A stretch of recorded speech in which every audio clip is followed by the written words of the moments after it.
Bueno, muy buenos días a todos, gracias por asistir a esta rueda de prensa. Estoy muy feliz de estar por segunda vez en Santa Marta. La vez pasada, si mal no recuerdo, fue hacia esta oportunidad a Santa Marta se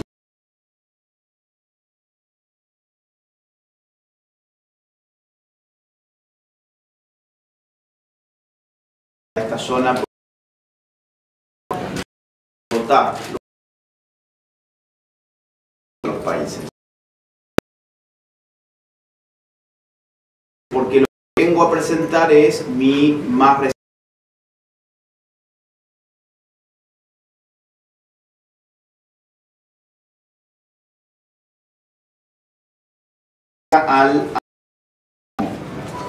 Este fue el libro que presenté hace un par de meses nada más en la Feria del Libro de Bogotá, en la Filbo. Afortunadamente y gracias a Dios fue el evento más concurrido, fueron cerca de unas 3.000 personas más o menos. Y bueno, también esa visita envolvió la polémica de la Universidad Javeriana, que había censurado precisamente la conferencia que teníamos en esa universidad sobre este libro. Algunas palabras muy sintéticas sobre esta obra y después ya si ustedes quieren podemos dialogar un poco y tener algunas preguntas. Este es un libro de crítica política cultural.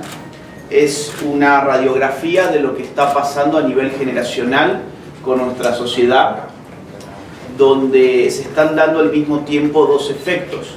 Por un lado, lo que yo llamo desdiferenciación generacional. Esto significa un borramiento de los límites que separaban antaño a las distintas generaciones y estabilizaba en consecuencia los roles y las características de cada una de las generaciones. Sabíamos muy bien cuál era el espacio, cuáles eran los límites, cuáles eran las prerrogativas, cuáles eran las facultades, cuáles eran los atributos de un niño. Sabíamos lo mismo sobre un joven, sabíamos lo mismo sobre un adulto y sobre un anciano, y hoy ya no sabemos muy bien nada relativo a eso. Tenemos adultos que juegan a ser niños y niños que juegan a ser adultos. De la misma forma que tenemos hombres que creen que por decirse mujer se convierten en mujer y mujeres que dicen que porque son hombres entonces lo son. Es un efecto muy similar, es un efecto característico de una civilización, que es la nuestra, la occidental, que ha ingresado en una fase de posverdad. Si algo está quejando a nuestros pueblos en general, no solamente Colombia, sino que estamos viviendo los mismos efectos en cualquier otra nación de nuestro continente y también de Europa, que es donde yo vivo actualmente, es que la gente ya no cree que exista algo llamado verdad.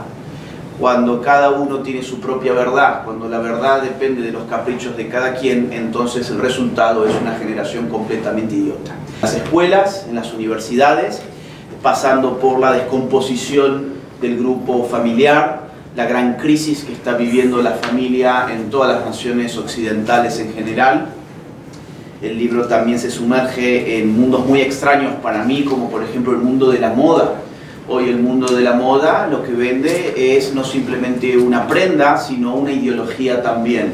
El mundo de la moda espera muy ansiosamente, por ejemplo, el mes de junio para poder desplegar en el nombre de los oprimidos toda su parafernalia multicolor, porque no se olviden, hay un mundo de oprimidos que sin embargo tienen todo un mes para celebrar y a los que debemos además por fuerza celebrar bajo pena de ser considerados todos nosotros homofóbicos. El libro tiene muchísimas aristas, los problemas del sentido actual, los problemas de la identidad, los problemas de la educación. Es un libro que tiene alrededor de un poco más de 300 páginas y que se ha convertido en un gran éxito. En un gran éxito de ventas, no solo en Colombia, sino en el continente en general. Así que estoy muy contento de estar aquí. Y estoy a disposición de ustedes para las preguntas o los comentarios que ustedes quieran hacer. Paul, si quieren, vamos a darle un orden. Yo voy a tratar de moderar el asunto. Vamos a hacer claridad al respecto y vamos a hacer primero las damas. Primero, Adelina. Bueno, gracias, Agustín. Bienvenido a la ciudad de Santa Marta. Bueno, está enfocado como a los adolescentes, pero para mí es el pueblo que está sumado en una idiotez, en una guerra de poderes, ¿sí? De derecha, izquierda y prueba aquí, prueba allá, y resulta que no tiene ninguna satisfacción ante las dos. ¿Qué puede hacer el pueblo para no seguir siendo idiota? Bien, bueno, sí, efectivamente, yo he experimentado un gran giro de mi público. Yo escribo, mi primer libro salió publicado en el 2011, pero lo empecé a escribir en el 2007.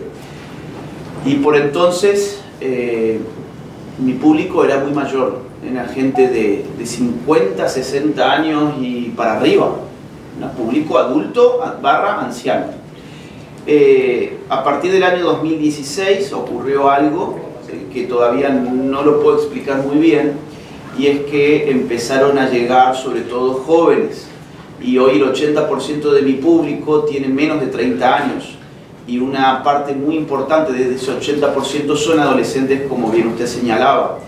Y sin embargo, el libro no está escrito necesariamente para adolescentes. De hecho, no es una lectura de playa, es una investigación que contempla discusiones filosóficas, sociológicas, antropológicas, politológicas, históricas, con lo cual los adolescentes están invitados a leerlo, pero seguramente es a quienes más les va a costar poder leer este libro. Sin embargo, a la conferencia puede venir quien quiera. Yo en la conferencia explico las tesis del libro dándome un buen tiempo. Es una conferencia que va a durar entre 1 hora y media y 2 horas más o menos. Ahora, ¿cómo salir de esta idiotez? ¿Cómo salir de esta idiotez? La palabra idiota en este libro está trabajada en torno a su acepción original. La etimología de la palabra idiota es muy rica. La etimología de la palabra idiota nos conduce hacia la antigua Grecia. Idiotes es una palabra griega que tiene una raíz que es idios. Idios significa lo propio. ¿Quién es el idiota griego?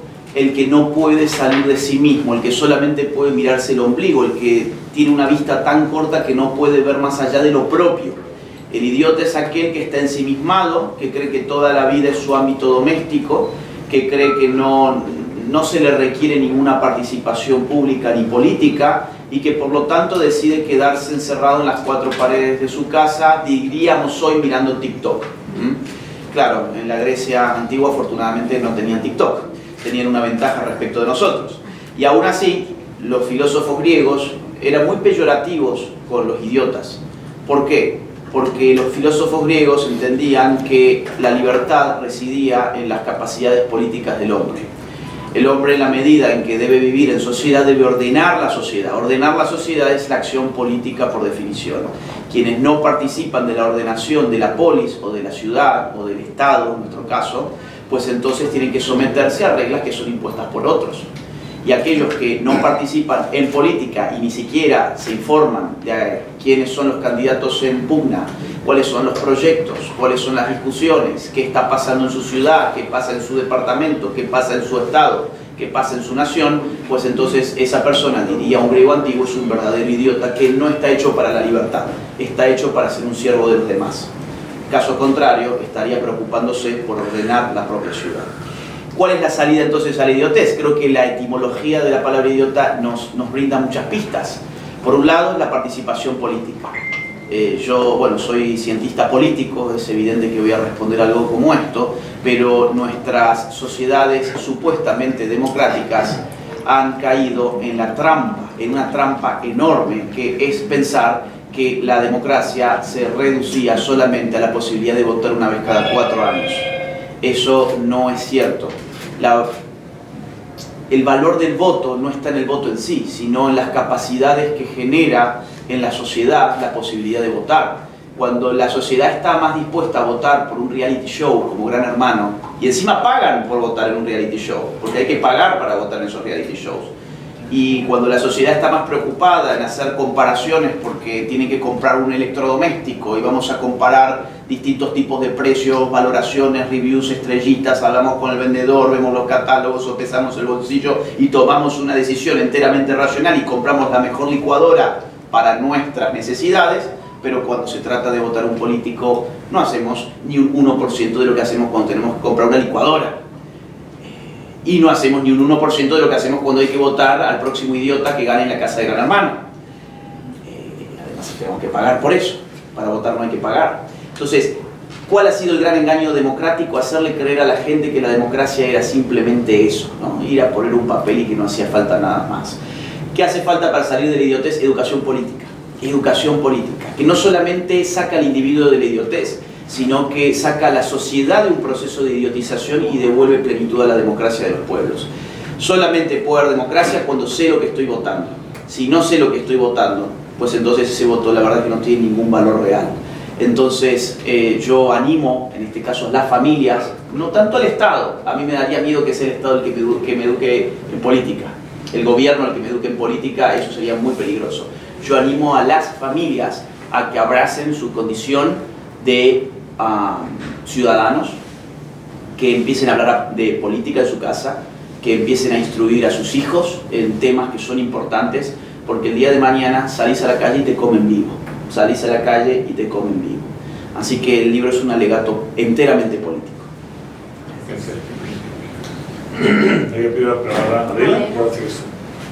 Muy buenos días, bienvenido Agustín a Santa Marta, nuestro país. Qué grato tenerte acá. Estuve leyendo tu libro y veo que le dedicas algunas páginas a los medios de comunicación. Me gustaría saber, de acuerdo a tu opinión, ¿cómo ves el trabajo de los medios de comunicación y de los periodistas? Si están siendo objetivos, si están haciendo bien su papel en todo este proceso del globalismo. Muchas gracias por la pregunta, muy buena. Efectivamente, hay un subcapítulo que en el libro se dedica a discutir distintas teorías de medios de masas. Los medios de masas son relativamente recientes.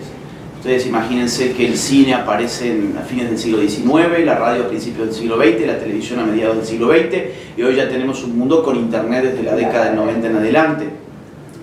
¿Cómo se financian? Para mí los medios de comunicación es el gran problema para discutir esa pregunta. Los medios de comunicación en general en nuestras naciones viven sobre todo de la pauta oficial. Es decir, dependen de que la clase política inyecte dineros públicos en medios para poder permitirles un sustento. Y eso es un problema grave, porque eso empieza a condicionar el fin social del periodismo, que es distinto del fin político de un partido político. Cuando el partido político tiene a su disposición el erario público para poder financiar medios de prensa, pues entonces es evidente que esos medios, si quieren mantener el financiamiento estatal, tienen que ser por lo menos simpáticos en general con quien tenga el poder de repartir esos dineros. Y quien sale perdiendo en este caso es el propio periodismo. ¿Por qué? Porque empieza a perder credibilidad. Por eso hoy los medios de prensa convencionales están en una crisis fulminante. Internet se los está llevando puestos. Se los llevan puestos porque las personas en general están optando más por periodismo alternativo, por gente que se pone en su casa un canal de YouTube, por gente que elabora un podcast. Hoy las personas con más influencia comunicacional en los Estados Unidos no aparecen en CNN, no aparecen en Fox News, no aparecen en Univision, no aparecen en ninguno de los medios convencionales. Hoy son personas que se compraron un micrófono, lo conectaron a su computadora y se pusieron a hablar. Y esto es todo un síntoma. Es un síntoma con el cual los medios de comunicación no saben bien hoy cómo lidiar. Por eso han empezado a acusar de fake news a Internet. Y es cierto, por supuesto que hay fake news. Ahora, perdónenme, fake news ha habido desde que existe la comunicación social. Solamente que antes las fake news eran el monopolio de aquellos que tenían las posibilidades financieras de tener un estudio de la televisión, una estación de radio o una imprenta. Hoy, quienes pueden hacer fake news son los ciudadanos desde su casa. Y eso es una realidad. Que se han multiplicado las fake news. Sí, es verdad, se han multiplicado las fake news en un contexto en el cual decimos que la verdad ni siquiera existe. Entonces, lo que está viviendo, yo creo, los medios de comunicación convencionales es una crisis. Es una crisis de credibilidad, es una crisis de llegada al público, y el público en ese campo también debería conocer los efectos psicopolíticos de la comunicación de masas. Entonces, ese subcapítulo al cual vos te referías está destinado sobre todo a mostrar distintas teorías de medios de masas, como la teoría del framing, del priming, del modelaje social, del etiquetado, del agenda setting, el establecimiento de agenda, etc. Bueno, son temas que para quien le interesen allí están en el libro. Adela, muchas gracias. Por favor, creo que lea a Giselle. Eso. Vanessa. No, hola. Agustín, bienvenido. Gracias. Aquí, teniendo en cuenta, digamos, el giro político que ha tenido, sobre todo Latinoamérica, creo que eso da paso también a que surgen estos absolutismos y estas estrellas, estos extremos ideológicos. ¿Qué ves tú en el futuro de Latinoamérica, luego que estamos viviendo gobiernos bastante complicados, que están en una orilla ideológica alternativa, progresista, y que de alguna forma también se les está cayendo el telón frente a la efectividad de eso para como motor social? ¿Qué ves tú en el futuro de Latinoamérica? Muchas gracias por tan interesante pregunta. América Latina está viviendo lo que podríamos llamar la segunda ola del socialismo del siglo XXI. La primera ola del socialismo del siglo XXI empieza en la década del 90 con la fundación de lo que se llamó el Foro de San Pablo. Del Foro de San Pablo van a salir muchos presidentes. Va a salir, por supuesto, Hugo Chávez, Nicolás Maduro, Evo Morales, Rafael Correa. Va a salir también vinculado al Foro de San Pablo el matrimonio Kirchner en Argentina. Van a estar vinculados al Foro de San Pablo Daniel Ortega, Lula da Silva, Dilma Rousseff, Lugo en Paraguay, no sé si lo recuerdan, Tabaré Vázquez, Pepe Mujica en Uruguay, muchos presidentes. Entre los 90 y la primera década de este siglo, muchos presidentes salieron del riñón del Foro de San Pablo. A partir del año 2015 el Foro de San Pablo ingresa en una crisis. Parece que viene una especie de contraofensiva, liderada por lo que entonces se llamaba el Grupo de Lima. Grupo de Lima que tenía básicamente tres grandes naciones de la región. Una era esta, Colombia, otra era Perú y la otra era Chile. En el año 2015 se termina el kirchnerismo en Argentina, en el año 2016 llega a la derecha a los Estados Unidos con Donald Trump, en el año 2018 llega Bolsonaro a Brasil, vuelve al poder en Chile Piñera, aquí gana Iván Duque, y así sucesivamente. Es decir, parece, ya se va a haber muerto Chávez, ya se va a haber muerto Fidel Castro, la dictadura de Nicolás Maduro resulta indefendible incluso para la izquierda de nuestros países. Todo parece indicar que por entonces estábamos en una etapa final del socialismo del siglo XXI. Pero en el año 2019 hay una gran contraofensiva liderada por un nuevo sello llamado Grupo de Puebla, que fue fundado en julio de ese año en México después de la victoria de un izquierdista llamado López Obrador. Y esa contraofensiva es fulminante. Tenemos ese año, en octubre, marchas indigenistas que ponen en jaque el gobierno de Lenín Moreno en Ecuador. Tenemos a fin de año, tenemos una semana después, en octubre también del año 2019, las revueltas chilenas, que lo llevan incluso a un nuevo proceso constituyente. En noviembre del año 2019 tenemos las manifestaciones aquí, en Colombia, se acordarán, por la reforma tributaria. Tendremos pocos meses después una gran crisis política en el Perú, donde se suceden 3 o 4 presidentes en solamente un puñado de días. Y desde entonces se desencadena una segunda oleada de socialismo del siglo XXI en América Latina, con un final que ya lo conocemos todos. Es decir, aquí termina ganando Gustavo Petro, en Chile gana Gabriel Boric, en Perú gana Pedro Castillo, en Argentina en el 2019 vuelve el kirchnerismo, en Brasil gana Lula da Silva, y cuando uno mira el mapa político de la región, hoy ese mapa está totalmente teñido de rojo, con excepción de países chiquitos por un lado y por otro lado muy escasos. Uruguay, Paraguay, Costa Rica, El Salvador, Guatemala ya no lo podemos contar, Ecuador no creo que lo podamos seguir contando, y paramos de contar ahí, me parece a mí. Entonces todo el resto hoy está bajo gobiernos socialistas. Ahora, vos me preguntás, y perdón que haga una introducción tan grande, pero es que tenemos que saber dónde estamos parados. ¿Qué va a pasar? Yo estoy viendo que esta segunda ola del socialismo del siglo XXI se está cayendo mucho más rápido que la anterior. Todos estos gobernantes pierden sus posiciones, su popularidad, su aceptación mucho más rápido. Por ejemplo, Gustavo Petro no tuvo ni siquiera lo que en ciencia política se llama la luna de miel de un gobierno. Son 100 días donde tu popularidad o bien se mantiene o bien crece. En este caso, el señor perdió 10 puntos en los primeros 100 días. Actualmente entiendo que está midiendo alrededor de 30 puntos y él ganó con 50,5% la segunda vuelta contra Rodolfo Hernández, exactamente. O por ejemplo, miren ustedes el caso de mi país, Alberto Fernández ganó su elección en segunda vuelta con 48% y hoy él mide en las encuestas apenas 7%.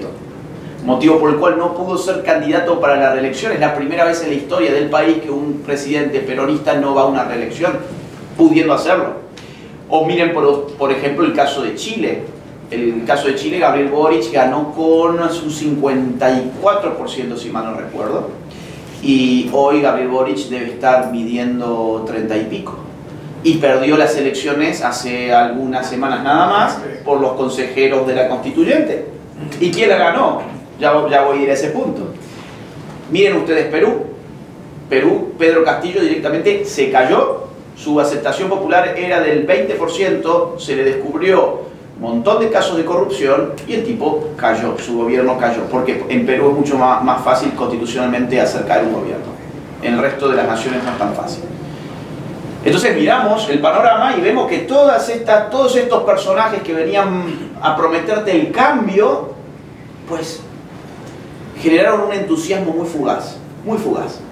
Ahora, ¿qué tenés al frente?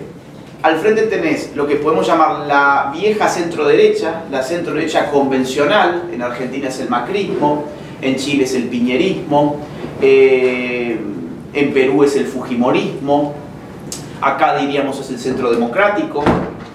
Esa centro-derecha convencional, muy estancada en la tecnocracia y en los discursos propios de la Guerra Fría, es una centro-derecha que se ha agotado también. Se ha agotado casi que por completo, no saben cómo renovar su discurso político. Y en ese vacío que empieza a dejar esa centro-derecha, aparecen nuevas alternativas por derecha, muy disruptivas, radicales y alternativas. Por ejemplo, Javier Milei en Argentina, hoy es una posibilidad para el país, está tercero en las encuestas, sube, baja un poco, vuelve a subir, baja, sube. El caso de Chile es José Antonio Kast, ganador de las últimas elecciones y fue quien llegó a la segunda vuelta contra Gabriel Boric. En el caso de Perú es López Aliaga, alcalde de Lima, un personaje totalmente nuevo, salió tercero en las elecciones presidenciales, después fue por la alcaldía de Lima y ganó la alcaldía de Lima. Y aquí en Colombia yo creo que todavía esa posición está vacante, todavía aquí está vacante. En España tenés Santiago Abascal y Vox. En Estados Unidos, sin lugar a dudas, ese lugar lo ocupa Donald Trump, favorito por el Partido Republicano en este momento. En El Salvador lo tenés a Bukele, por ejemplo, que representa esa posición también. En Costa Rica lo tenés a Fabricio Alvarado. Es una nueva modalidad de la derecha, totalmente nueva, radical, políticamente incorrecta, que electoralmente está mostrando que tiene más capacidad de lo que la gente creía inicialmente. Así que hacia dónde vamos, el futuro está abierto, pero ese es el panorama, ¿no? Ese es el panorama. Descenso de la centro-derecha convencional, descenso muy repentino de estos personajes que han llegado al poder en los últimos años y la irrupción, todavía no podemos decir con qué grado de éxito cierto, pero hay una irrupción, sin lugar a dudas, de una nueva derecha. Mira lo que generó tu pregunta, Vanessa. Muy bueno. Análisis político puro y duro. Análisis político. Giselle. Bueno, gracias.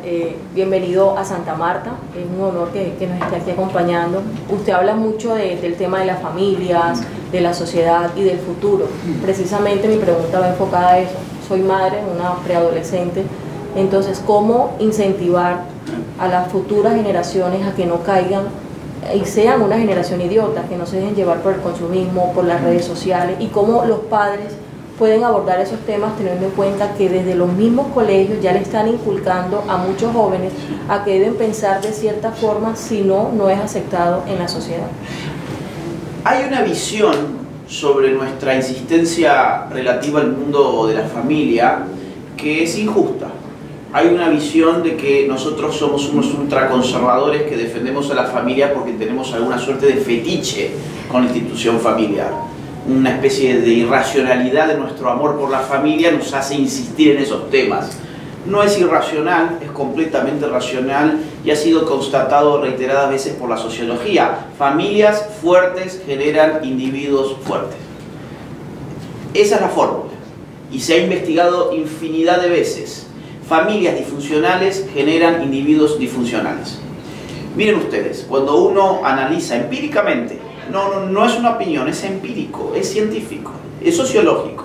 Cuando uno analiza la correlación que existe entre familias disfuncionales, fragmentadas, que no tienen la presencia de mamá y papá en un entorno sano, ustedes van a ver cómo se dispara embarazo adolescente, cómo se dispara iniciación sexual temprana, por ende, cómo se dispara uso de drogas, alcoholismo en niños y adolescentes, violencia infantil, violencia adolescente, cómo se disparan los problemas de bullying, cómo se disparan los delitos juveniles. Todo lo que llamamos en sociología desvío social tiene una enorme correlación con la fragmentación de la familia. Por lo tanto, yo no entiendo qué hacen nuestros gobiernos que no están teniendo políticas públicas para ayudar a las familias a salir adelante y a tener una vida compartida. Lo que hoy te vende la sociedad es exactamente lo contrario. Es todo lo que te aburre, todo lo que no te hace plenamente feliz y equiparan felicidad con placer, con mero placer, animal directamente, pues entonces tenés que huir de ahí. Si me aburrió mi familia, huyo.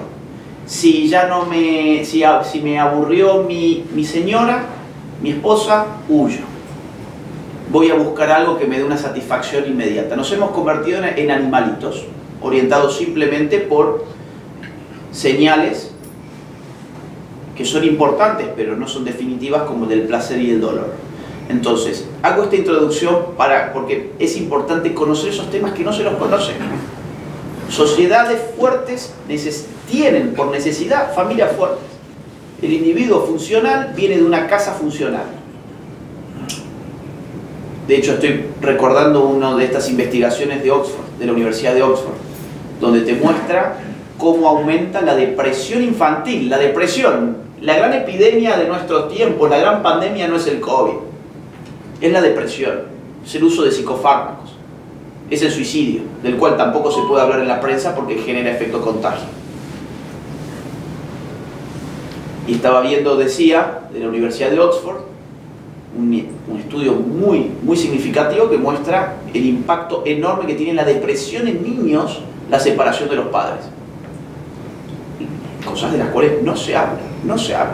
Pues bien, ¿qué hacer entonces a nivel político? Políticas públicas a favor de la familia, primero que nada. ¿Y qué deben hacer las familias? Que es el punto que vos remarcabas. Las familias tienen que volver a ser una comunidad. Hay una enorme diferencia entre una sociedad y una comunidad. En sociología se habla de sociedad cuando lo que une al grupo es un contrato. Estamos en un hotel, yo tengo un contrato con el hotel. Yo duermo en una de las habitaciones de este hotel porque tengo un contrato con el hotel. A mí me une eso, me une un interés recíproco. Yo no sé quién me hizo check-in, no sé quién me hará check-out, no sé quién duerme en la habitación del lado, no tengo idea de cuál es su visión del mundo, su visión de las cosas, porque el hotel es una sociedad, no es una comunidad. Una comunidad, al revés de la sociedad, está unida no por un contrato, sino por valores y una manera de ver la vida. Por ejemplo, ¿qué es una comunidad? Una iglesia es una comunidad. Ahí nadie va a hacer un contrato. La iglesia se define como una comunidad en la medida en que sus miembros creen en un mismo Dios, tienen una serie de ritos, etc. ¿La familia qué es? ¿Qué es? ¿Una sociedad o una comunidad? Es una comunidad. ¿Por qué? Porque está unida no por un contrato, sino por lazos mucho más profundos, que van más allá del interés personal. Ahora, cuando la familia pierde la manera de ver el mundo en conjunto, es cuando la familia se convierte en un hotel. Deja de ser una comunidad. Y cuando la familia pierde una manera común de ver el mundo, valores compartidos, cuando los padres dejan de hablar con los hijos. O sea, rescatar la familia no es ni siquiera una misión del político, es una misión de los padres de familia. Y para eso hay que empezar a apagar la televisión, hay que empezar a dejar a un lado el teléfono móvil, el celular, hay que empezar a tener de qué hablar. ¿De qué sirve hablar con mi hijo si lo único que puedo hablar es de televisión y de teléfonos móviles? Y para tener de qué hablar y hablar de cosas importantes, para contrarrestar el medio social, que hay que contrarrestarlo porque es enfermizo y enfermante, hay que educarse. Este libro también es una llamada a los padres de familia a que se comprometan con lo que yo llamo educación radical. La educación es un proceso que nos dijeron que tenía una serie de años y que terminaba cuando acabamos el colegio o la universidad. Eso es mentira. La educación en Occidente se ha contemplado hasta el siglo XX, desde el siglo IV a.C. hasta el siglo XX se contempló como un proceso de por vida. Solo el siglo XX nos mintió diciéndonos que la educación era una cosa que se daba en la escuela y se daba en la universidad. ¿Por qué? Porque los gobiernos necesitaban que los individuos creyeran que eso era la educación porque eso te lo daba el gobierno, básicamente. Entonces, educación radical es educarse a uno mismo, aprovechar que hay muchísimos instrumentos, cada vez hay más libros, cada vez hay más facilidad, tenés internet, tenés conferencias, tenés talleres, tenés cursos online, podés educarte a vos mismo y transmitir eso en tu casa. Te puedo asegurar que si los padres de familia logran que los hijos tengan respeto cultural y educativo por los padres, la cosa empieza a cambiar. El gran problema es cuando desde el colegio le están brindando una visión totalmente distinta a la que tiene su casa, su familia, pero ese niño no respeta culturalmente a sus padres, porque todo lo que ha hecho durante su vida es verlo al padre mirar el partido de fútbol. Claro, evidentemente, no le podemos pedir al chico que tenga respeto cultural por el padre si todo lo que le ve hacer al padre en la casa es tomarse su cerveza mientras ve un partido de fútbol o jugar un videojuego.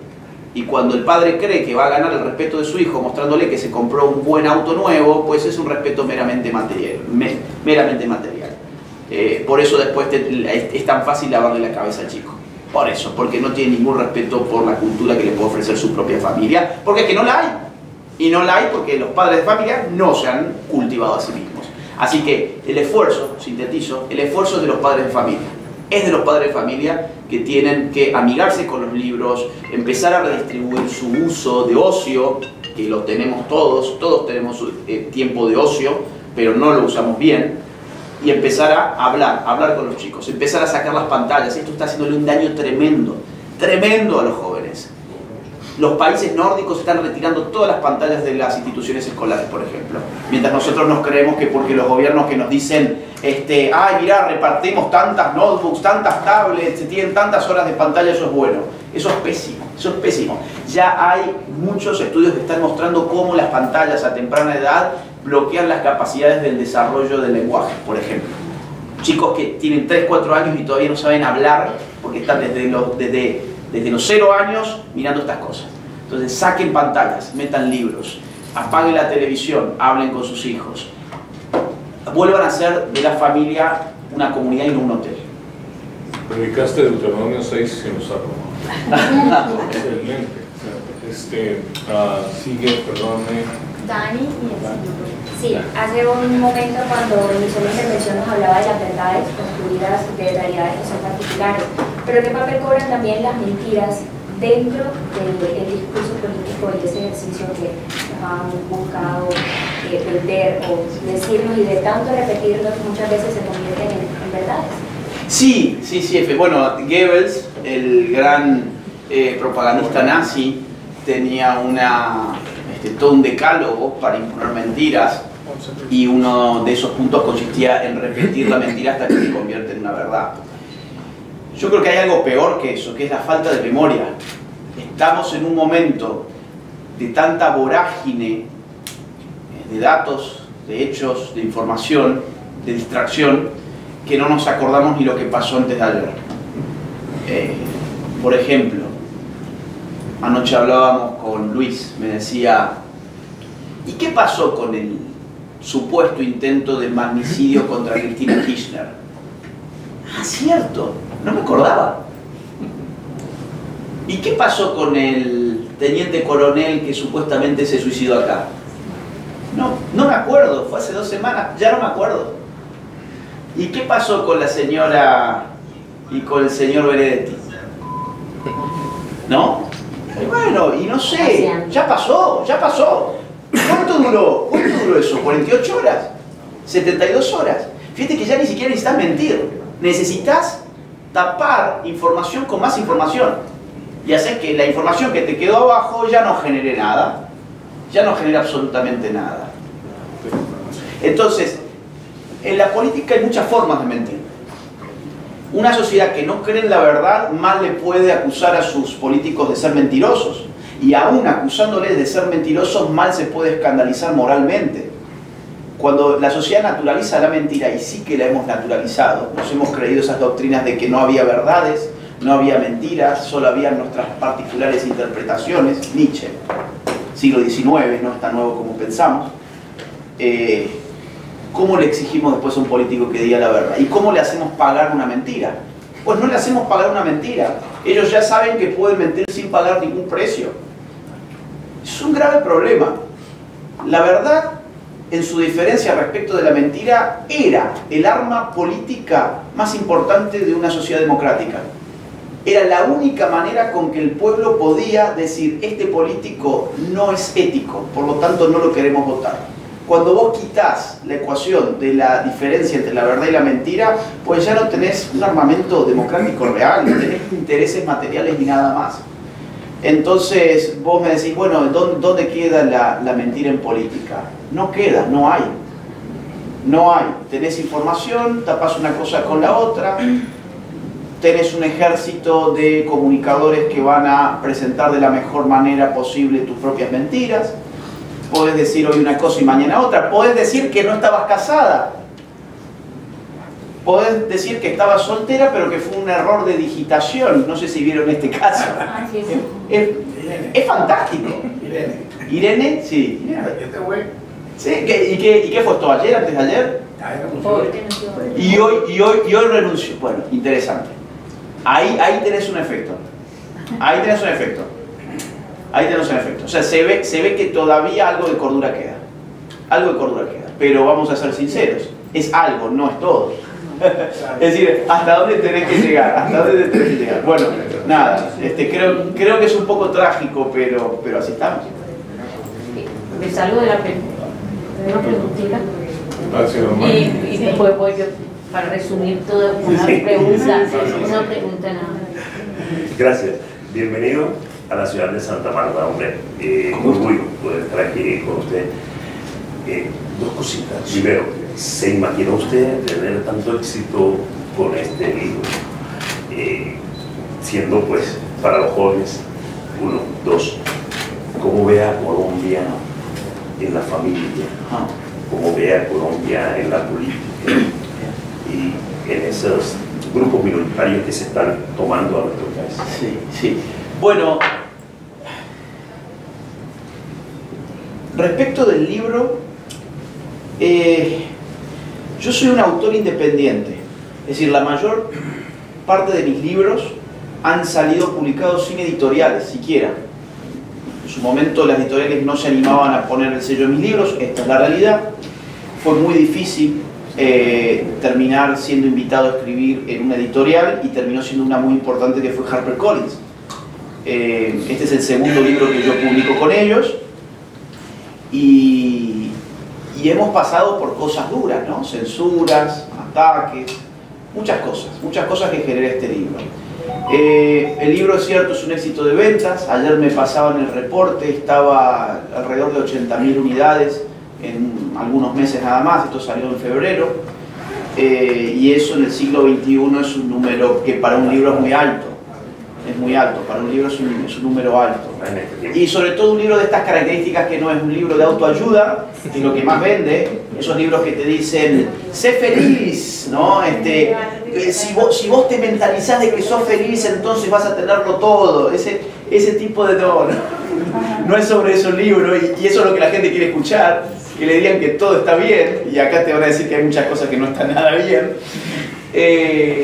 Y no es una novela, y las novelas también es un género que vende bien. Bueno, este que es de ensayo político, filosófico, es más difícil de vender y sin embargo está vendiendo bien y está llegando a mucho público juvenil que se están amigando con la letra. Eso para mí es lo más importante de todo, porque mi reto personal es tratar de convencer a las personas de que lean. Que es la nación donde la guerrilla más ha perdurado. Prácticamente todas las naciones del continente hispanohablantes han sufrido guerras de guerrillas.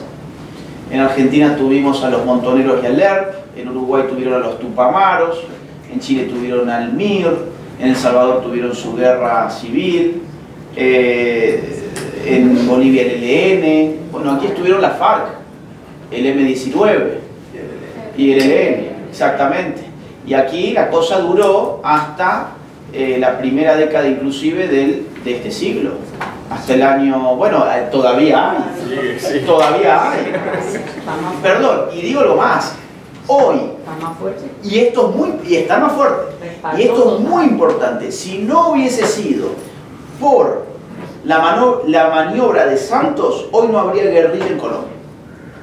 Si hoy hay guerrilla en Colombia es porque Santos generó las condiciones para su impunidad, para su inserción en el sistema político, donde hoy vos tenés gente acusada de violación que está representando al pueblo colombiano, que no la votó nadie y sin embargo están ahí, sentados en sus curules, y tenés la posibilidad de fragmentar en fuerzas disidentes a las guerrillas para que continúen operando sin que se haya procedido con una guerra de exterminio, que es lo que había que hacer, exterminar a las guerrillas como están exterminando en El Salvador a las maras. Y se acabó el problema. La gente honesta, pues que viva en libertad; la gente criminal, pues que viva tras las rejas. Y si se enfrentan en las armas, pues morirán bajo el enfrentamiento de las armas. Ahora, eso es lo que nadie quiere asumir. ¿Por qué? Porque es políticamente incorrecto. Pero es la regla constitutiva del Estado. Entonces, no me quiero ir de tema. El punto es, Colombia. Sí, yo abro ramas. Y el señor Santos además tiene hoy un premio Nobel de la Paz. Dicho sea de paso, Colombia tiene una situación de masacres multiplicadas este año, y desde que Petro está se multiplicaron las masacres, y sin embargo, bueno, Petro representa la paz y el señor Santos es Nobel de la Paz. Ahí está. Eso se llama globalismo.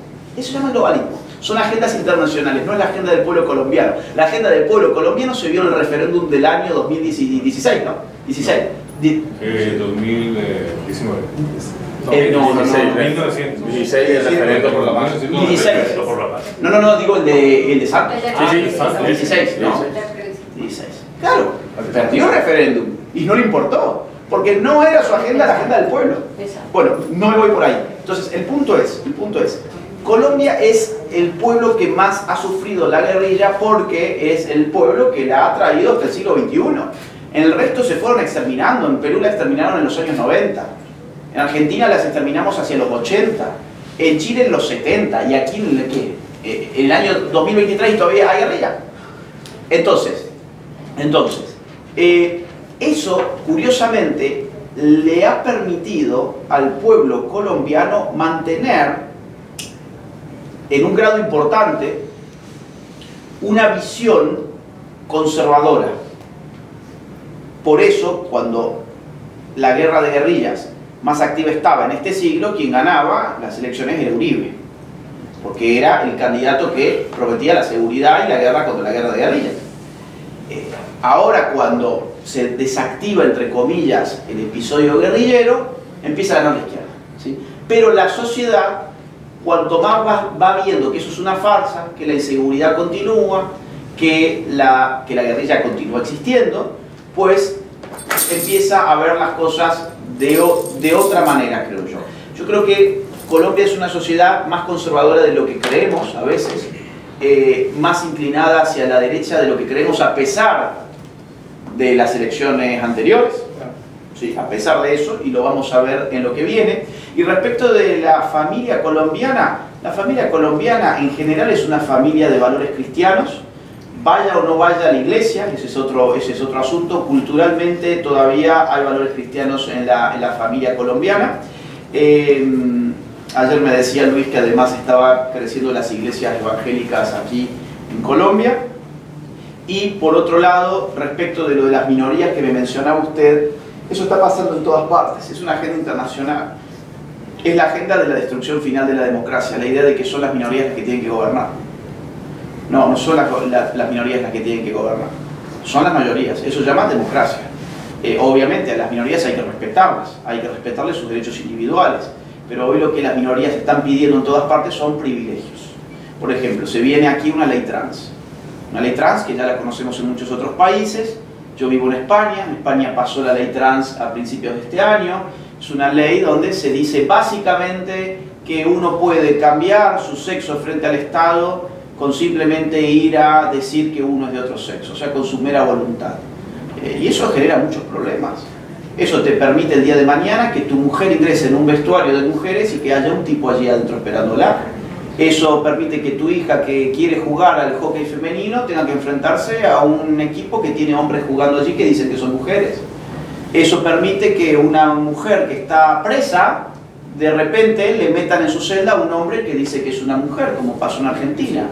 Eso permite que el Estado empiece a apañar, a avalar, incluso a promocionar, promover y financiar terapias hormonales para menores de edad.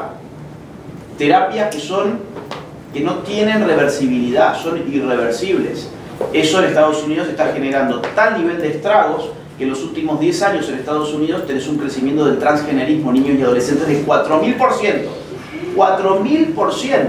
Daños irreversibles, niños sometidos a bloqueadores hormonales desde los 8 años en Texas, por ejemplo, marca Lupron, de la farmacéutica Abby Inc. Lupron se le daba a los violadores para castrarlos químicamente. Hoy en Estados Unidos se lo dan a niños de 8 años. ¿Sí? Niñas a las cuales se les quitan directamente los senos, les abren de aquí a acá en una operación que se llama mastectomía, no es reversible.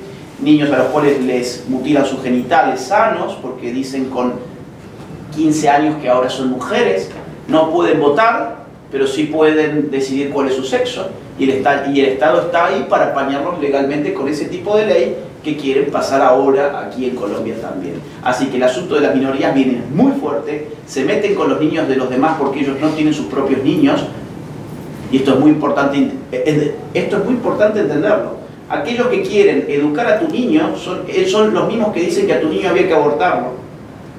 O son los mismos que, pues, por el tipo de vinculación sexual que tienen, o por el tipo de autoidentificación sexual que tienen, o de orientación sexual, pues no tienen sus niños. Y dicen, sin embargo, cómo los demás tienen que educar a sus niños y qué hay que hacer con los niños de los demás. Esas son las minorías inclusivas, diversas, tolerantes y empáticas. Son minorías totalitarias que se están apañando del poder de organismos internacionales, están muy bien financiadas, existen aquí en Colombia y están empujando leyes como la ley trans. Muchas gracias. Como se pueden dar cuenta, usted es una persona muy complaciente, ¿verdad? Y el tiempo se nos está acabando. Voy a ser un poco más sintético. Permítame pasar un poquito a última parte. Sí. Esta no me la cocino, sino se la hago. Tengo días de estar cocinando. Sí. Autismo hasta la escribir. Dice, ¿cree que la sociedad podría volverse tan ultraderechista que resulte en restricciones y coerciones más severas que las actuales e incluso a un nivel similar al de la Edad Media? Y en caso afirmativo, ¿qué papel cree que desempeñaría el cristianismo en este escenario? No creo que volvamos a nada de la Edad Media, a pesar de que en más de un sentido en la Edad Media había más libertades que hoy. Cuidado. Por lo menos en la Edad Media no tenían un Estado-nación que te regulara absolutamente hasta el último detalle de tu vida. Había un poder de otras características, que en muchos otros sentidos era mucho más brutal. Por ejemplo, cometías un cierto tipo de delito y andás a someterte a un suplicio, que te aten de varios caballos y que te desmembren los miembros, y ahí te iba feo. Pero no había una autoridad estatal con una maquinaria que pudiera identificar hasta el último aspecto de tu vida y tratar de controlarlo. Es decir, a la Edad Media vos no podés volver porque no hay manera, o sea, hay cosas de la historia que ya no se pueden volver porque las condiciones tecnológicas, científicas son muy distintas. Disculpa que te diga algo, esto que se rumora de un gobierno mundial y todo apunta, es más, hasta la Biblia lo respalda. Si tú lees Apocalipsis 13, dice que el fin del conflicto va a ser un gobierno que cohesiona, dice ricos, pobres, libres, esclavos, grandes, pequeños, y que los somete a hacer algo, ¿cierto? Porque no lo pueden comprar ni vender. Sí, ahí estoy yendo justamente, porque me gusta lo de la Edad Media, porque es justamente un escenario muy distinto en ese sentido. En la Edad Media vos tenés, políticamente hablando, un poder demasiado fragmentado. Hay señores feudales, donde están aliados por pactos de vasallaje muy complejos, no hay una autoridad política muy clara. Hoy cada vez tenés una autoridad política más centralizada. En la Edad Media vos tenés autoridades políticas descentralizadas. Hoy tenés cada vez una centralización mayor de la autoridad política que ya ha desbordado el Estado-Nación. El Estado-Nación está definido por un territorio. ¿Cuál es el Estado-Nación colombiano? Es lo que vemos en el mapita. ¿Cuál es el Estado-Nación argentino? Es lo que ves en el mapa. Ahora, hoy, ¿cuál es la autoridad política en Colombia? Sí, bueno, es el Estado colombiano. Sí, más o menos. Porque tenés la CIDH, tenés la Corte, y tenés la ONU, tenés la OMS. A ver, ¿quién ha sido el disciplinador durante la pandemia? ¿Quién ha fijado el tono de las políticas públicas en todos los países durante la pandemia? No ha sido los Estados-Nación, ha sido la OMS. Entonces, está yendo a una centralización y una concentración del poder en una única cabeza que no tiene territorio, a diferencia del Estado-Nación, donde gracias a su territorio por lo menos puede huir de él. ¿Cómo hago yo para huir de un gobierno mundial? ¿Que me voy a la Luna, a Marte? ¿A dónde voy? Entonces, lo que vamos, ciertamente, es una cosa muy exasperante para mí.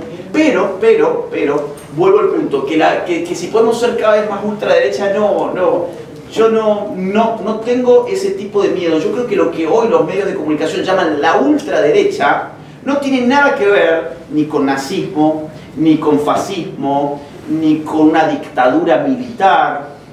La ultraderecha ha sido, según los medios de comunicación, por ejemplo, el señor Donald Trump. El señor Donald Trump gobernó 4 años donde hubo más libertades individuales en los Estados Unidos, hubo menos impuestos, hubo más libertad religiosa, hubo más libertad de los padres de familia, hubo más seguridad en el país. Todos estos indicadores no son opiniones, están confirmados numéricamente. Y bueno, y hoy tenés un gobierno demócrata que ha degradado todos esos indicadores. Ahora bien, el de ultraderecha, que es un peligro para la democracia, es el anterior, y el que ahora está es un demócrata pulcro, progresista y demás. No, yo no me guiaría por esa retórica. Yo creo que hoy sí tenés nuevas derechas. Yo no les tengo miedo, al contrario, y lo asumo políticamente, yo voto por ese tipo de espacios y apoyo ese tipo de espacios. Lo que sí creo que estamos yendo a una concentración del poder en manos de organismos internacionales que son los que terminan fijando las agendas. Cierro con esto. Esto es hasta tal punto así que todas las agendas de Colombia son las mismas agendas de Argentina, son las mismas agendas de México, son las mismas agendas de Perú, son las mismas agendas de Chile, de Estados Unidos, incluso de España. ¿Por qué? ¿Por qué todos los países si no somos lo mismo? ¿Por qué? Bueno, porque evidentemente tenemos una autoridad política que por encima está generando ese tipo de agendas políticas. Sobre todo con los temas Miren, de género. yo soy un... ¿Cómo qué? Sobre todo con los temas de género, y a mí me ha costado como periodista a veces cuando es como que es una mujer, no, o sea, una persona trans, y entonces es una lucha de colocar es un trans y no una mujer. Sí. Es complicado, porque sí. La cultura de la cancelación va... Mira, yo soy la persona menos indicada para dar un consejo en esa área porque soy un kamikaze. O sea, es decir, yo fui expulsado de todos los medios de comunicación donde estuve. Entonces, no quiero que te pase eso. Ni a vos ni a vos. Yo escribí en Infobae.